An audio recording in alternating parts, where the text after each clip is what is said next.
Hai, saya Reita, peserta Tata Busana PPKD Jakarta Selatan Angkatan Kedua tahun anggaran 2025. Ini adalah tugas saya tentang alat jahit utama dan alat jahit pendukung diidentifikasi sesuai fungsinya. Mari kita simak. Alat jahit utama, ada beberapa kategori. Pertama, mesin jahit manual, yaitu mesin jahit yang berfungsi hanya untuk menjahit setikan lurus. Kedua, mesin jahit semi-otomatis dan otomatis, kita sebut juga mesin portable. Adalah mesin jahit serbaguna yang memiliki berbagai fasilitas dan digerakkan dengan motor listrik. Ketiga, mesin jahit high speed, biasanya untuk industri. Adalah mesin jahit yang mempunyai kecepatan tinggi, pengoperasiannya menggunakan dinamo. Keempat, mesin jahit penyelesaian atau biasa disebut mesin obras. Mesin ini hanya digunakan untuk satu macam penyelesaian jahitan saja. Selanjutnya adalah alat menjahit pendukung. Alat menjahit pendukung memiliki peran penting dalam proses menjahit, membantu penjahit dalam berbagai tahap mulai dari pengukuran hingga penyelesaian akhir. Mari kita bahas satu persatu. Alat pengukur terdiri dari meteran dan veterban. Meteran berfungsi untuk mengukur jarak atau panjang, sedangkan veterban fungsinya untuk menandai tempat mengambil ukuran pada bagian badan, pinggang, dan panggul. Selanjutnya ada alat pembuat pola. Terdiri dari skala, berfungsi seperti penggaris dengan ukuran skala setengah, seperempat, seperenam, dan seperdelapan. Lalu ada buku kostum, fungsinya untuk menggambar pola ukuran kecil. Kemudian ada penggaris pola, berfungsi untuk mempermudah dalam membentuk pola busana yang sesuai dengan bentuk yang akan dibuat. Setelah itu ada pensil merah biru, berfungsi untuk mewarnai pola agar dapat membedakan pola depan dengan pola belakang dengan cara mengikuti garis-garis pola. Biasanya warna merah untuk pola depan, sedangkan biru untuk pola belakang. Kertas kopi atau kertas koran atau kertas Samson digunakan untuk membuat pola sesuai ukuran aslinya. Kertas Dorslek fungsinya untuk menjiplak pola ukuran kecil. Lalu ada alat memindahkan tanda pola. Terdiri dari kapur jahit yang digunakan untuk memberikan tanda pada bahan tekstil. Radar fungsinya untuk memberi tanda jahitan pada bahan sesuai garis pola pakaian yang diinginkan.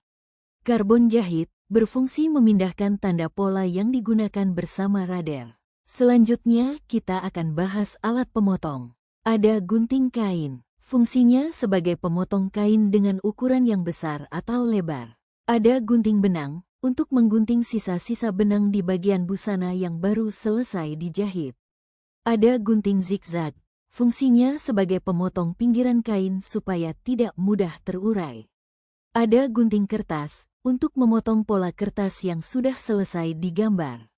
Ada gunting listrik, untuk memotong kain dalam jumlah banyak sekaligus. Sekarang kita bahas alat pelengkap menjahit. Ada jarum tangan, dipakai untuk menjahit menggunakan tangan, misalnya mengelim, menjelujur, atau memasang kancing. Ada jarum pentul, fungsinya untuk menyemat pola pada bahan, menyatukan bagian-bagian bahan yang sudah dipotong sebelum dijahit atau dijelujur, bisa juga untuk memberi tanda perbaikan pada waktu mengepas. Ada jarum mesin, yang terbagi menjadi 4 macam. Jarum mesin jahit manual, tangkainya bagian luar bundar, bagian dalam pilih. Ada jarum mesin jahit industri, tangkainya bundar dan agak panjang. Ada jarum obras, sama bentuknya dengan jarum mesin industri, tapi lebih pendek. Terakhir ada jarum kembar. Jarum yang terdiri dari 2 jarum, dipakai untuk menghias kain dan biasanya digunakan pada mesin semi-otomatis. Kemudian ada bidal, fungsinya untuk melindungi jari dari pangkal jarum pada waktu menjahit dengan tangan. Pendedel adalah alat untuk membuka jahitan yang salah. Selain itu juga dapat digunakan untuk memotong lubang kancing yang dibuat dengan mesin.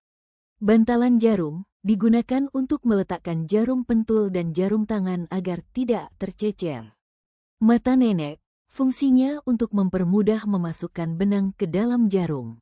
Atasemen biasanya berbentuk sepatu mesin jahit. Sepatu red slating Ada dua macam, yaitu sepatu resleting biasa dan sepatu resleting Jepang. Sepatu kelim, dengan spiral di bagian tengahnya yang berfungsi untuk menggulung bahan.